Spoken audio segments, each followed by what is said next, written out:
여러분, 삼위일체 잘 아시면서도 또 잘 모르는 것 같은 그런 부분이죠.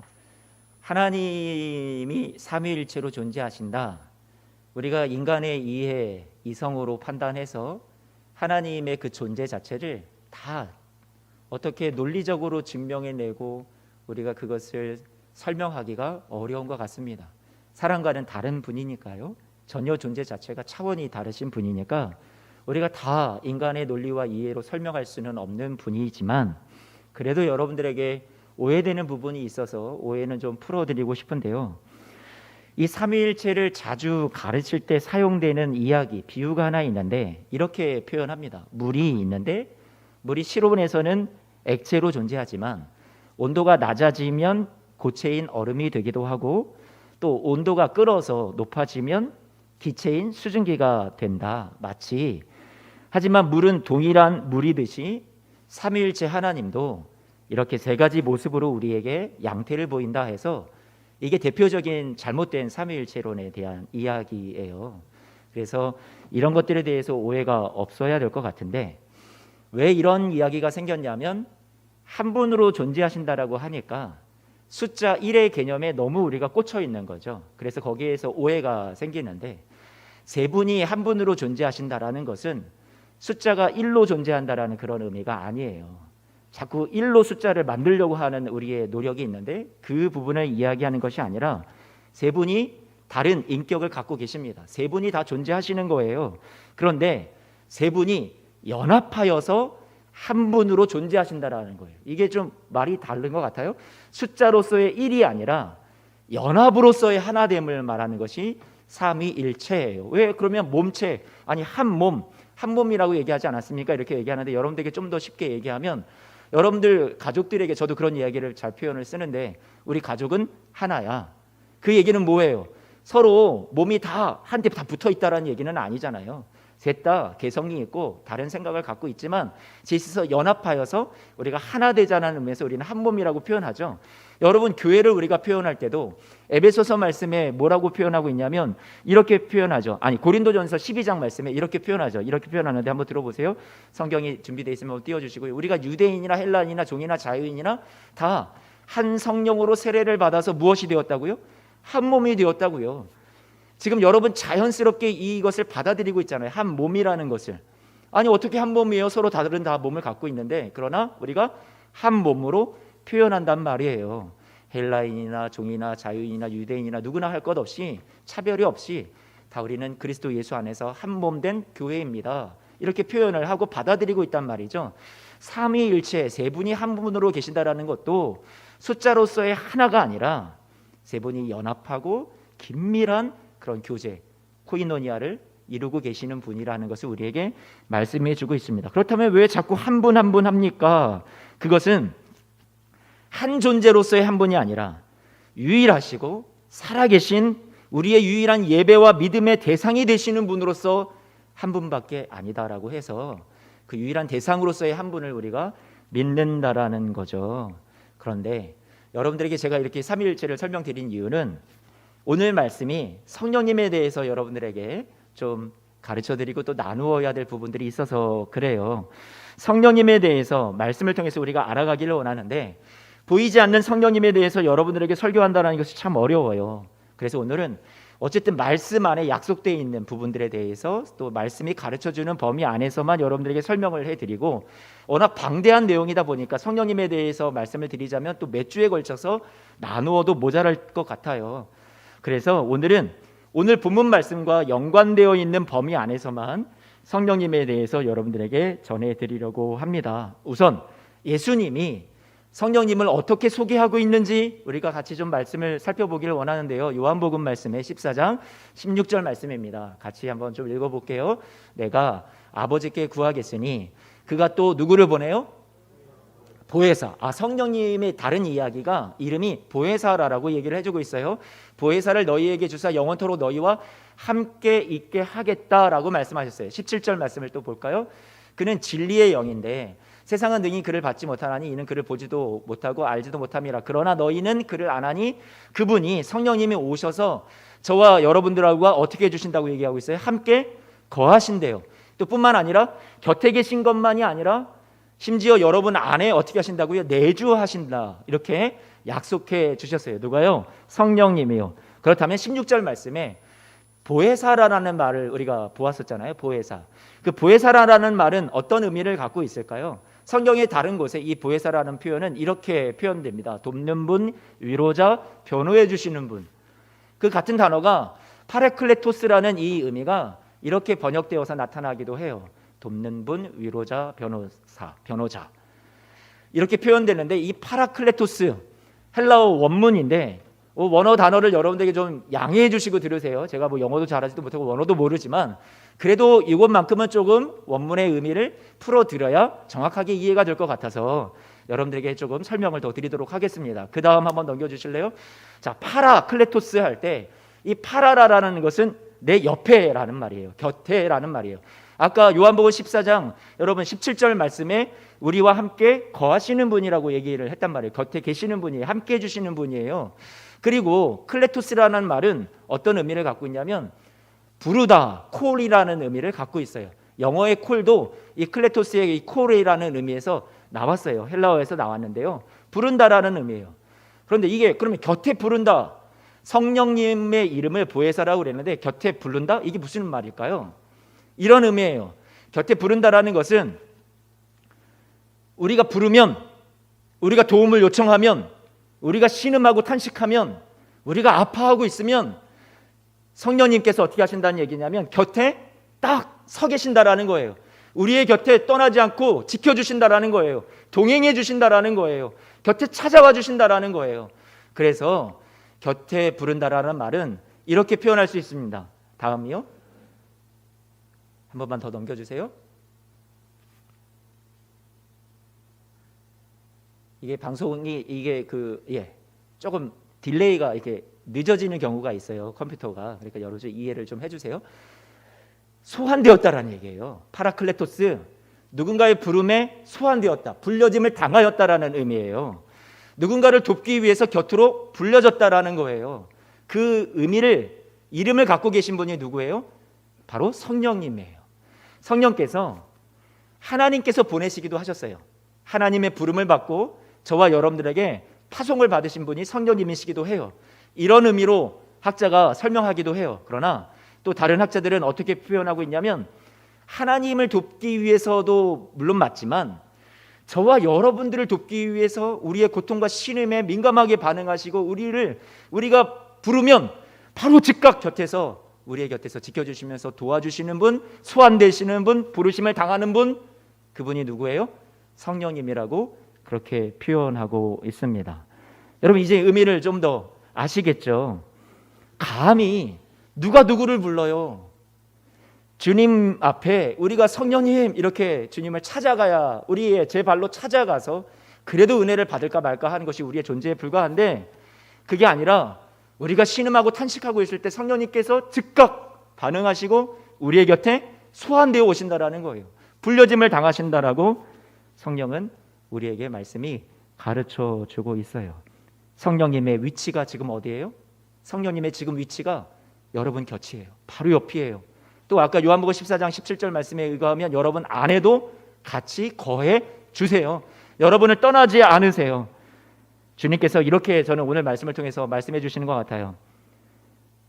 나는 너가 약할 때, 힘들 때, 지쳐 있을 때 너를 떠나지 않는단다. 너 곁에 도우려고 내가 너의 그 부름의 요청에 응해서 내가 이렇게 항상 너 곁에 있단다. 주님이 그렇게 말씀해 주시는 것 같아요. 그러면 이 성령님이 우리 곁에 오셔서 무엇을 해주시느냐? 여러분 무엇을 해주실까요? 로마서 8장 26절 오늘 본문의 말씀으로 들어와서 26절 말씀을 같이 한번 읽어볼까요? 이와 같이 성령도 무엇을 해주세요? 우리의 무엇을 도와주세요? 연약함을 도우신대요. 우리의 연약함을 도우신다. 너무 좋으신 분이잖아요. 그런데 이와 같이 성령도 우리의 연약함을 도우신다. 그러니 성령께서 갖고 계신 우리에 대한 생각이 뭐냐면 연약함에 대해서 아이고 이놈 그것밖에 안 되냐? 에이 저리 썩 꺼져라. 이놈아 더럽다. 부정하다. 약해 빠진 놈. 우리를 내몰아 버리시는 것이 아니라 우리의 연약함을 아시고 인정하세요. 당연히 넌 연약할 수밖에 없는 그런 존재야. 그러니 내 도움이 필요하지. 그리고서 우리를 어떻게 해주세요? 도우신대요. 곁에 계시고요. 우리를 긍휼히 여겨주시는 마음이 저는 이 26절 말씀에서 느껴져요. 우리를 뿌리치고 내모시는 분이 아니라, 우리의 신앙 점수가 낮다고 자꾸만 우리를 뭐라 하시는 분이 아니라, 우리가 낮으면 낮을수록, 연약하면 연약할수록 어떻게 여기세요? 더욱 귀히 여기세요. 주님께서요, 저와 여러분들의 연약함을 도우신대요. 우리의 연약함을, 그래서 우리가 주님 앞에 교회 예배 가운데 나와서 숨길 필요가 없어요. 왜요? 성령께서 우리를 도우시니까요. 그런데 26절 말씀에 보니까 뭐라고 되어 있어요? 어떻게 시작을 하고 있어요? 26절 말씀에 어떻게 시작을 하죠? 이와 같이라고 얘기하고 있어요. 그럼 여러분, 이와 같이라는 말은 앞에 어떤 한 예를 들었다는 얘기잖아요. 앞에 어떤 내용이 있으니까 이와 같이 성령도 돕는 거야. 그러면 앞에도 뭔가 돕는다는 얘기가 있는데 뒤에도 성령도 우리를 앞에 예를 들었던 것처럼 똑같이 도와주신다는 얘기는 이렇게 이해가 될 수 있겠죠. 무슨 말일까요? 앞의 내용을 우리가 살펴봐야 되잖아요. 그러면 로마서 우리가 8장 18절 말씀부터 같이 한번 좀 봐요. 18절 같이 읽어봐요. 시작. 생각하건대 현재의 고난은 장차 우리에게 나타난 영광과 비교할 수 없다. 지금 저와 여러분들의 고난이 있어요. 그런데 앞으로 영광이 우리를 기다린대요. 장차 나타날 거래요. 그런데 현재는 고난이에요. 이걸 어떻게 이겨내요? 그런데 바울이 뭐라고 얘기하냐면 24절 말씀입니다. 같이 한번 읽어봐요. 우리가 소망으로 구원을 얻었음에 보이는 소망이 소망이 아니니 보는 것을 누가 바라리요? 25절 같이 한번 읽어봐요. 만일 우리가 보지 못하는 것을 바라면 참음으로 기다릴지니라. 아멘. 보이지 않는 것 같지만 우리가 보이지 않는 그것을 장차 올 영광을 소망으로 딱 붙잡고 있어요. 장차 올 우리에게 승리를 안겨주실, 우리를 구원을 완성해 주실 그날을 우리는 소망하고 있다는 거예요. 그러면 그 소망이 현재는 고난의 삶을 지나가고 있지만 이때를 넉넉히 지나가게 하셔서 마침내 소망에, 우리의 구원의 완성에 이르게 하시는 것이 누구의 도움이에요? 소망, 우리 안에 주신 그 소망에 그것을 넉넉하게 우리를 이끌어가 준다라는 거예요.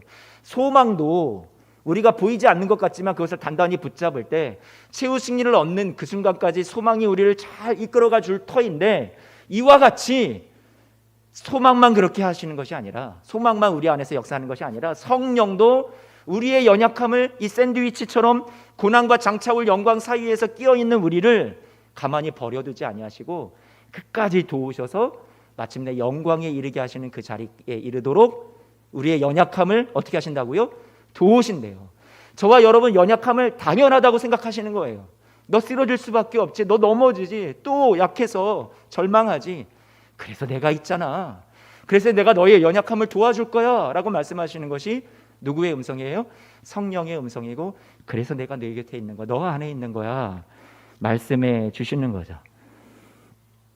그래서 우리가 약하잖아요. 그래서 제가 이 설교를 준비하다가 이 찬송이 생각이 나가지고 이 찬송을 여러분들과 꼭 한번 불러보고 싶어요. 여러분 잘 아시는 곡일 수도 있고요. 이 노래가 나온 지 한 30년도 더 된 고전이에요. 그런데 제가 4분의 4박자로 한번 요거 반주를 좀 해주시고 한번 좀 불러봤으면 좋겠어요. 여러분, 제가 혼자 부르면 제가 쑥스러울까요? 안 쑥스러울까요? 저 노래도 잘 못하고 쑥스럽거든요. 그러니까 아시는 분들은 같이 처음부터 크게 따라해 주시고, 모르시는 분들 혹시 맨날 이 목사 저렇게 모르는 찬송만 불러 이러지 마시고요. 가사를 통해서 또 은혜를 같이 나누었으면 좋겠습니다. 같이 한번 찬송해 보죠.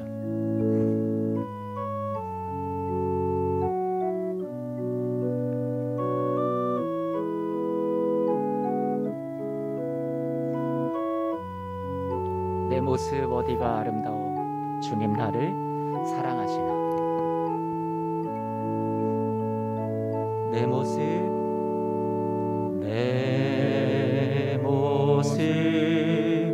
어디가 아름다워 주님 나를 사랑하시나.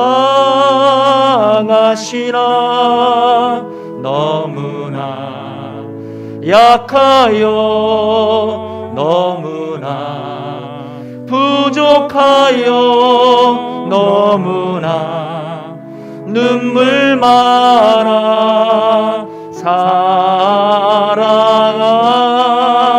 사랑하시죠. 내 모습 어디가? 네, 우리 아시는 분들은 같이 불러주세요. 어디가? 가슴에 손을 얹고요. 나를 위해 주 돌아가셨나. 너무나 죄 많아 너무나 무지하여 너무나 사랑하사 십자가 지셨네. 십자가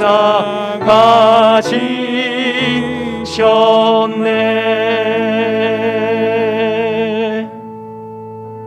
여러분 아멘이시죠? 너무 죄 많아서, 너무 무지해서, 너무 눈물 많아서, 너무나 약해서 주님이 여러분 더 많이 사랑하시는 거예요. 더 많이 품어주시는 거예요. 우리가 잘나서가 아니라, 신앙의 점수가 좋아서 구원받는 것 아니라, 저와 여러분들 주님께서요 못났기 때문에, 부족하기 때문에 주님이 곁에 계셔주시는 거예요.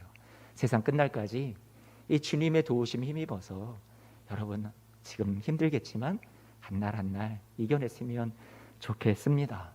오늘 여러분들 주님 앞에 내 안에 보배가 계시다라는 것을 감사하세요. 고린도후서 4장 7절 말씀에 우리가 이 보배를 질그릇에 가졌으니 이는 심히 큰 능력은 하나님께 있고 우리에게 있지 아니함을 알게 하려 함이라 라고 말씀하고 있죠. 우리는 연약해요. 우리는 부족해요. 우리는 질그릇이에요. 깨지기 쉬워요. 그런 그릇에 불과한데, 그렇기 때문에 보배 되신 주님이 여러분 안에 계시다고. 그래서 여러분 안에 큰 능력, 너에게 있는 거 아니야, 나에게 있는 거야. 그래서 내가 필요해, 내가 지켜줄게, 도와줄게 말씀해 주시는 분이 우리 주님이신 줄로 믿습니다. 하나님 앞에 나와서 너무 센 척 하실 필요 없어요. 교회 오셔서 눈물 좀 흘리시면 어떻습니까? 못난 죄악된 모습 하나님 앞에 남들 의식하지 않고 부끄러워서 하나님 앞에서 얘기도 못하는 것이 아니라, 여러분 주님 앞에 어떤 모습도 다 받아주시니 연약함을 고백하고 눈물을 주님 앞에 흘리는 것 누구나 다 할 수 있는 부분이에요. 혹시 남자분들 아직도 태어나서 3번만 울어야 된다는 말 때문에 울지 못하시는 분들이 계십니까? 아니요. 우리의 약함을 고백하는 것이 결코 부끄러운 일이 아니에요. 저도 아들이 있으니까, 어릴 때부터 아들이니까, 딸이었으면 제가 어떻게 했을지 모르겠는데 오기야 금이야 막 이렇게 키웠을지 박현자님 이렇게 하시는데, 아들이다 보니까 제가 좀 약간 거칠게 사랑하거든요. 사랑의 표현 자체가 지금 거칠어요. 제가 막 이렇게 막 데리고 장난도 치고 막 이렇게 힘으로 막 겨루기도 하고 막 그러는데, 이 어릴 때 이 아이가 뭔가를 제게 진지하게 요구하는데 제가 진중하게 그렇게 똑같이 대하지 않거든요. 막 장난스럽게 대하고 대충 적당히 듣고 막 그러는데, 이 녀석이 그렇게 하다가 자기의 요구가 들어지지 않는 것 같으니까 갑자기 무엇을 터뜨리냐면 울음을 땅 터뜨린단 말이에요. 그러면 그 전까지 제가 마음을 굳게 먹고 안 들어주려고 하다가 그 울음 앞에는 제가 어떻게 되냐면 그냥 두 손 두 발 다 들고요. 잠깐만 왜 그래 하고 이 아이의 그 울음 앞에 제가 그냥 마음이 미워지죠. 그냥 무너져 버리는 거예요. 어떻게 도와줘야 되지? 울음을 진정시키고 뭐든지 다 들어줄 수 있을 것 같은 그런 마음이 제 안에 생기더라고요. 주님 앞에 우리의 눈물이라는 것, 우리의 연약함을 고백한다라는 것은 주님의 마음이 저같이 이렇게 못난 부모인 저에게도 하나님이 그 마음을, 당신의 형상을 조금이라도 나눠주셨다면 하나님 아버지의 마음은 저와 여러분들을 바라보실 때 연약함 속에, 눈물 속에, 여러분의 신음 속에, 고통 속에 얼마나 더 반응을 많이 하실까요? 가슴이 저미시겠죠. 주님의 마음, 여러분들이 약하다고 주님이 뿌리치시는 것이 아니라 애가 다르시겠죠. 주님 앞에 우리의 약함을 고백하는 것, 그것이 우리의 예배 시간이 또 되었으면 저는 좋겠어요. 그래서 약함을 인정한다고 해서 우리가 더 절망적으로 나가는 것이 아니라, 약함을 인정하지만 그래서 더욱 주님을 바라보고 도움이 되시는 주님을 의지하고 주님 앞에 더 일어설 수 있는 용기를 얻는 예배 시간이 되시기를 축원합니다. 하나님 앞에서요, 우리의 초라한 현실을 정직하게 인정하고요, 주님 앞에 나아가는 시간이 예배의 시간이에요. 26절 말씀에 보니까 26절 말씀에 우리의 연약함을 성령께서 도우신다고 얘기했는데, 여기서 돕다라는 말은 그 원어적 의미를 살펴보면 약간 손이 들어가요. 그 의미가 무엇이냐면, 제가 원어 사전을 열심히 연구를 해보고 살펴보니까 막 붙들어준다라는 의미가 들어가는 거예요. 손으로 안타까워서 막 붙잡아 주는 거예요. 쓰러질까 봐 붙잡아 주고 넘어질까 봐 지탱해 줄 수 있도록 도와주시는 그 손길이 이 원어 속에 들어가 있어요. 그러니까 그것은 주님께서 보이지 않는 것 같지만, 성령께서 보이지 않는 것 같지만, 저와 여러분들 곁에서 우리가 연약하여 쓰러질 때, 절망할 때, 지쳐 있을 때, 그때 우리 곁에서 넘어지지 않도록 붙잡아 주시고 우리를 지탱해 주시도록 그렇게 주님의 사랑의 손길이 우리의 곁에 머문다라는 것을 오늘 26절에 성령이 우리의 연약함을 도우신다 이렇게 표현하고 있어요. 무거운 짐을 나홀로 지고 견디다 못해 쓰러질 때 불쌍히 여겨 구원해 주리 은혜의 주님 오직 예수라는 찬송의 가사처럼, 성령님도 우리가 무거운 짐을 지고 가다가 더 이상 버틸 수 없어서 우리가 쓰러질 때 이 도시나니라는 이 말, 슈난 틸람 바노마이, 되게 어렵죠. 이 말에는 원어의 뜻에는 짐을 함께 진다라는 그런 뜻이 담겨져 있어요. 도우시는 거예요. 손으로 거들어 주시는 거예요. 저와 여러분들의 짐을 들어주시고 이 길을 같이 걸어가 주시는 분이 성령님이세요.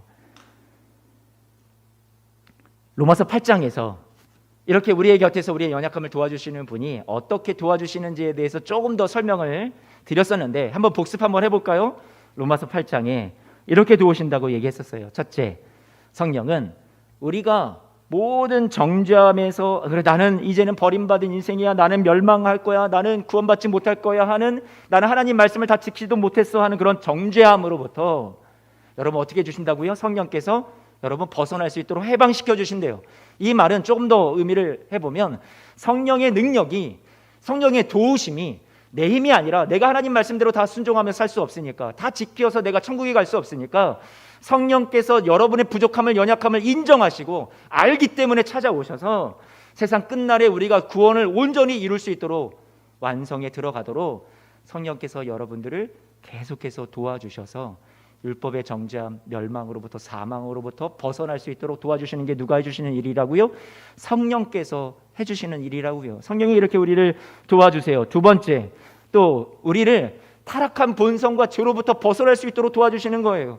우리는 늘 로마서 말씀에서 여러분들에게 말씀드렸던 육신의 일을 자꾸만 생각한다고 그랬잖아요. 죄를 지으려는 성향이 우리 안에 아직도 강하잖아요. 내가 구원받은 사람이 분명할진데, 하지만 아직도 내 안에 죄성을 따르려는 본성이 남아있단 말이에요. 천국 가는 그날까지 우리가 죄를 짓는 거 멈출 수는 없어요. 그런데 그 타락한 본성과 죄를 따르는 그 성향 자체를 성령께서 계속해서 우리를 도우시면서 여러분 그것을 따르지 않도록 여러분들을 의의 길로 살 수 있도록 계속해서 인도해 주시는 분이 누구세요? 성령님이세요. 성령님이 도와주신다라는 거죠. 여러분, 세 번째는 무엇이냐면 우리가 하나님의 자녀 되었음을 확신시켜 주는 거예요. 야, 나는 하나님의 자녀가 아닌가 봐. 나는 하나님이 싫어하시나 봐. 사랑하지 않으시나 봐. 두려움 속에 있는 두려움의 영을, 하나님께서 종의 영을 우리에게 제하시고 저와 여러분들에게 무서워하지 아니하는, 아빠, 아버지라고 부르짖는 그런 양자의 영을 우리에게 허락해 주셨다. 그것이 성령께서 하시는 일이라고 말씀을 드렸어요. 그래서 성령은 저와 여러분들이, 그래 나는 하나님의 사랑받는 존귀한 하나님의 자녀야 라고 늘 곁에서 여러분들에게, 너는 내가 존귀하게 사랑하는 하나님의 자녀야 라고 말씀해 주시고 확인시켜 주시고 깨닫게 해주시는 것이 누가 해주시는 거예요? 성령께서 해주시는 일이에요. 여러분, 세상 사람들이 여러분의 가치를 자꾸만 평가절하하고 가치 없다고 여러분들이 세상 속에서 느낄 때 여러분 속지 마세요. 마귀가 여러분들 그렇게 정죄할 때도 속지 마세요. 하나님의 눈에는요, 여러분들 여전히 사랑스러운 보배로운 존귀한 하나님의 자녀 되신 줄로 믿습니다. 성령께서 계속 그것을 여러분 곁에서 가르쳐 주신다고요. 네 번째로 오늘 말씀에서, 오늘 본문에서 우리의 연약함을 도우세요. 그리고 우리의 무엇을 도우세요? 기도를 도와주시는 분이세요. 오늘 26절 말씀에, 그래서 우리의 연약함을 이렇게 도와주시는데, 그런데 이 도와주시는데 그 다음 말씀에 보니까 우리는 마땅히 뭐라고 얘기를 하고 있어요? 26절 말씀에 기도할 바를 알지 못한다라고 말씀하고 있죠. 마땅히 기도할 바를 알지 못한다. 이 말은 무슨 말일까요? 기도의 방법을 모르겠어요? 기도의 어떤 기술을 모르겠어요? 순서를 모르겠어요? 어떻게 하면 잘할 수 있을까요? 그래서 우리가 이 말씀을 오해를 하면 우리의 기도의 어떤 기술, 더 방법적인 면을 더 배우고 연구해라, 이런 말씀으로 우리에게 주신 것이 아니에요. 누구 대표 기도를 들을 때 어쩜 저렇게 기도를 잘하는지, 나도 저분처럼 저렇게 기도를 잘했으면 좋겠다. 어쩜 저렇게 멋진 표현을 쓰지? 어떻게 저렇게 유창하게 기도를 잘할 수 있을까? 그것에 대해서 우리에게 하나님께서 마땅히 빌 바를 너는 참 알지 못하는구나, 이렇게 말씀하시는 게 아니라고요. 누구처럼 내가 기도를 저렇게 오래 할 수 있을까? 기도의 은사자야, 기도의 능력자야. 나도 저렇게 기도의 능력이 있었으면 좋겠다. 아니요. 기가 죽으라고 주님께서 말씀하신 것이 아니라 너희들 참 마땅히 빌 바를 알지 못한다, 이 얘기는 기도를 아무리 잘하고 유창하게 잘하는 사람이라 할지라도 다 여기에 해당되는 거예요. 이 말씀에 마땅히 기도할 바를 알지 못하는 사람에게서 벗어나는 예외가 되는 사람은 우리 중에 아무도 없어요. 모든 믿는 신자들이 다 여기에 속해요. 주님께서 이 말씀을 주신 것은 이거예요. 주님의 관심사는 기도의 방법과 외형적인 그런 멋짐에 관심이 있는 것이 아니라 우리가 무엇을 위해 기도해야 할지조차 알 수가 없고 기도의 내용과 목적도 방향도 잘 잡지 못하는 그런 우리라라는 것을 주님이 아시고, 그래, 너희는 그런 존재야. 그렇지만 내가 너희를 긍휼히 여긴다. 너 기도 이렇게밖에 못하느냐? 내 이놈, 우리를 나무라시고 책망하시는 분이 아니라 너무 아팠구나, 너무 힘들었구나, 기도할 힘조차 이제 잃었구나, 어떻게 기도해야 될지, 어떻게 시작을 해야 될지 아무것도 너가 잘 모르는구나, 내가 너의 약함을 다 안단다. 그래서 주님께서 저와 여러분들의 기도를 도와주신다라는 거예요. 마땅히 기도할 바를 알지 못하는 우리를 위해서 기도해 주신다라는 거죠. 어떻게 기도해 주시는 거예요? 저와 여러분들을 위해서 기도해 주실 때 우리는 이 고난들로부터 어떻게 내가 이겨내야 될지 나는 알 수 없어요. 내 앞날에 무엇이 놓여 있는지, 어떻게 그 문제를 해결할 수 있는지 나는 알지 못해요. 하나님 앞에 그저 이것들을 다 없이 해달라고, 하나님 이것을 주시옵소서 기도하는 것이 우리의 기도의 제목일지 몰라요. 그런데 성령께서는 저와 여러분 안에 계셔서 저와 여러분들이 하나님의 뜻에 맞도록 하나님의 원하시는 방향에 발맞추어서 저와 여러분들을 위해서 기도해 주시는 것이 성령께서 하시는 기도예요. 그래서 주님께서요, 저와 여러분들을 대신해서 성령을 통해서 이렇게 기도를 도와주실 때 우리가 하나님의 인격을 닮아가고 또 하나님께서 원하시는 삶의 열매들이 맺혀지고 삶의 이것저것 문제들이 해결되고 나에게 막 여러 가지 축복들이 막 형통이 임한 그런 기도의 응답이 아니라 우리가 미처 기도하지 못했던 하나님의 뜻이 저와 여러분 안에 이루어지고 열매로 나타나는 것으로 성령께서 기도를 도와주신다라고 말씀하고 있지요. 26절 말씀에 이렇게 말씀하고 있습니다. 성령께서 어떻게 기도해 주신다고요? 말할 수 없는 탄식으로 우리를 위하여 친히 간구하시느니라 라고 말씀하고 있어요. 말할 수 없는 탄식, 우리의 약함을 바라보실 때 성령께서 가지시는 마음이에요. 말할 수 없는 탄식을 느끼세요. 이 말할 수 없는 탄식이라는 말은 여러분 이렇게 오해하시면 안 돼요. 한숨을 푹푹 내쉬면서 저놈 또 저러네 또 저래, 이 한숨 탄식이 아니라, 아시겠죠? 이것이 아니라 말로 표현되지 않은 탄식, 아직 저와 여러분들이 들을 수 없는, 성령께서 안타까워하시면서 저와 여러분들을 바라보시면서 이 안에 절절한 느끼시는 그 애달는 그 마음의 탄식, 그것이 오늘 말할 수 없는 탄식이에요. 우리는 무엇을 위해서 기도해야 될지 모른다라고 아까 말씀드렸었잖아요. 근데 성령께서는 아시는 거잖아요. 발을 동동 구르면서 이것을 위해서 지금 기도해야 돼, 너가 지금 이렇게 일어나야 돼 하면서 안타까워하시는 그 마음이 이 말할 수 없는 탄식이라는 말에 들어 있다라는 거예요. 잠깐 제가 저희 가정 얘기를 하면 양해해 주시고 들어주세요. 이제 저희 어머님께서 장모님께서 소천하신 지 얼마 전 일인데요. 저희 어머님께서 저희들 위해서 엄청 기도해 주셨던 기도에 용사하셨어요. 너무 기도가 큰 힘이 되어 주셨던 분이시거든요. 제가 아직도 어머님 기도문을 또 갖고 있기도 한데요. 근데 어머님께서 이제 몸이 아프셨다 보니까 저희를 위해서 소리내서 기도를 못 해 주셨잖아요. 그것이 되게 이제 어머님도 안타까우셨겠죠. 제가 병문안을 갔을 때 너무 아프셔서 말할 수가 없다, 말을 못 하겠다 이렇게 얘기를 하셨었어요. 고통이 너무 심하시니까.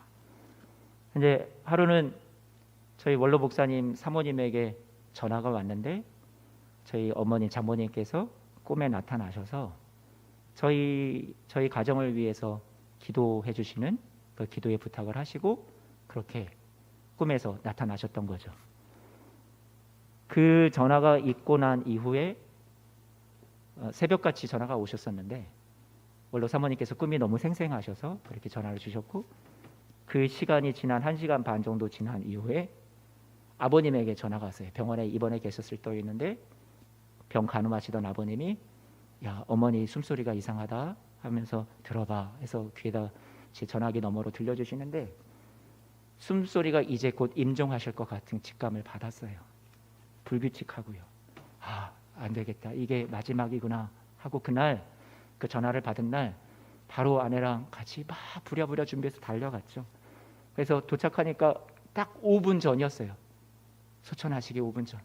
그리고 여러 가지 절차를 거쳐서 간신히 들어갔을 때 한 2분 정도 배웠었는데 마지막 감사 인사, 사랑한다 그런 인사를 하고 보내드렸는데 그 어머니께서 그 말을 하지 못하시는 그런 상황 속에서 자녀를 위해서 늘 기도하셨던 그분이 말로 기도할 수 없을 때 말할 수 없는 탄식이 있으셨겠죠.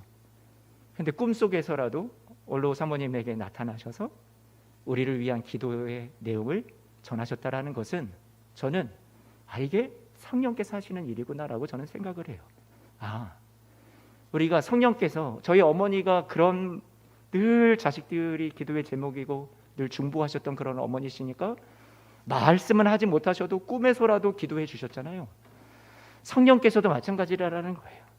성령께서 저와 여러분들을 위해서 말할 수 없는 탄식으로 기도하신다라는 것은 우리가 듣지 못하더라도 우리가 듣지 못했던 것을 그렇게 꿈을 통해서 저에게 확인시켜 주셨잖아요.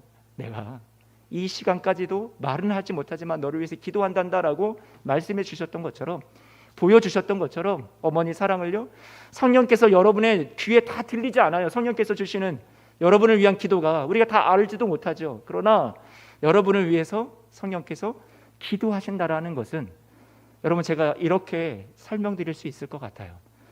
이렇게밖에 설명드리지 못함을 양해해 주시고 여러분들이 그 성령께서 나를 위해서 기도해 주시는 것 탄식하시면서 기도하시는 것 있구나 그렇게 오늘 받아주셨으면 좋겠어요. 여러분 오늘 27절 말씀 같이 한번 볼까요? 27절 마음을 살피시는 이가 그랬어요. 마음을 살피시는 이는 누구예요? 하나님이에요. 아버지 하나님. 아버지 하나님이 성령의 생각을 아세요. 성령이 얼마나 탄식하면서 우리를 위해서 어떻게 기도하고 있는지도 우리의 마음을 살피시니까 내가 누구누구 집사 누구누구 권사 장로 누구 성도 얼마나 힘든지 나도 아는데 성령 하나님이 이제 성령이 그래 그렇게 기도하는구나 성령도 그렇게 기도하는구나 나도 같은 마음이야 마음을 어떻게 하세요? 살피세요. 아세요. 이 살피신다라는 말이 우리가 다른 성경들에서는 막 심판에 눈동자를 막 눈을 부릅펴고 우리의 삶을 막 살피시고 우리가 무엇 잘못하나 그것에 대해서 심판하고 이런 의미로 여기서 살피신다라는 그런 의미가 들어가 있는 것이 아니라 저와 여러분들의 고난 많은 삶을 우리의 눈물을 우리의 아픔을 하나님 아버지께서 어떻게 하신다라는 거예요. 다 살피신다라는 거예요. 다 아신다라는 거예요. 하나님이 모르시는 것이 하나도 없으시다라는 얘기예요. 오늘 저는 여러분들에게 지금 계속해서 하나님 아버지의 마음, 성령님의 마음을 전달하고 있어요. 아버지가 여러분들을 얼마나 살피시기를 원하시는지, 얼마나 여러분의 형편을 잘 아시는지, 성령께서 우리의 연약함을 뿌리치시는 것이 아니라 우리의 곁에 계시면서 우리를 도와주시기 위해서 존재하신다라는 것을 부름받아서 내 곁에서 대기하시고 곁에서 여러분들을 어떻게 하면 손잡아줄까, 일으켜줄까, 세상 끝날까지 우리의 소망이 부끄럽지 않도록 소망이 완성되는 저와 여러분들의 구원의 완성이 이루기까지, 이 세상에서 더 이상 넘어지고 쓰러지는 일이 없고 죄악으로 인해서 지는 일이 없는 그 날이 오기까지 성령께서 어떻게 해주신다고요? 저와 여러분들을 도와주신다고요. 그 마음을 지금 전하고 있어요. 뿐만 아니라 예수님은 어떻게 해주실까요? 로마서 8장 34절 말씀에 같이 한번 좀 읽어볼까요? 누가 정죄하리요? 죽으실 뿐 아니라 다시 살아나신 이는 그리스도 예수시니 그는 하나님 우편에 계신 자의 우리를 위하여 어떻게 해주시는 분이세요? 간구하시는 자이세요. 사랑하는 성도 여러분, 예수님도 저와 여러분들을 위해서 생명을 아끼지 않고 다 내어주실 뿐만 아니라 지금도 저와 여러분들이 세상 속에서 고난받고 죄악으로 인해서 힘들어하는 그런 이 세상에서의 삶에 대해 주님께서 하나님 우편에서 여러분들 지금도 돕고 계시대요. 지금도 기도하고 계시대요. 여러분들을 변호하고 계시대요. 저와 여러분들을 위해서 주님께서 정죄받지 않도록 내가 이 사람 위해서 내 생명 다 주었습니다. 마귀 정죄하지 마. 내 하나님의 자녀야, 나의 자녀야, 의인이야, 생명으로 넘어온 자야. 우리를 변호해 주시는 분이 예수님이세요. 말씀을 마칩니다. 사랑하는 성도 여러분, 성령께서 우리를 도우시고요, 아버지 하나님께서 우리를 도우시고 우리를 살피시고 아시고요, 예수님도 우리를 위해서 지금도 기도해 주시고 변호해 주세요. 전폭적인 성부, 성자, 성령 하나님의 우리는 무엇을 받아요? 지지를 받고 있어요. 격려를 받고 있어요. 응원을 받고 있어요. 도움을 받고 있단 말이에요. 그렇다면 우리가 이 은혜를 힘입어서 이 세상의 삶이 아무리 힘들고 어렵겠지만 주님의 그 도우심 때문에 오늘도 버티고 오늘도 견디고 승리해 나가시는 사랑하는 모든 성도님들 모두가 다 되시기를 주님의 이름으로 축복합니다. 비틀거리고 또 넘어질지 몰라요. 하지만 오늘 다시 일어서십시오. 주님이 여러분들을 결코 버리지 아니하십니다. 여러분을 향해서 달려들으셔서 도우시기로 작정하신 분이에요. 세상 끝날까지. 세상 끝날까지. 그래서 여러분 포기하지 마시고요, 주님이 포기하지 않으셨으니 여러분들도 그 주님의 손 붙잡고 여러분들도 승리자로 당당하게 서시는 저와 여러분들 되시기를 축복합니다. 기도합니다.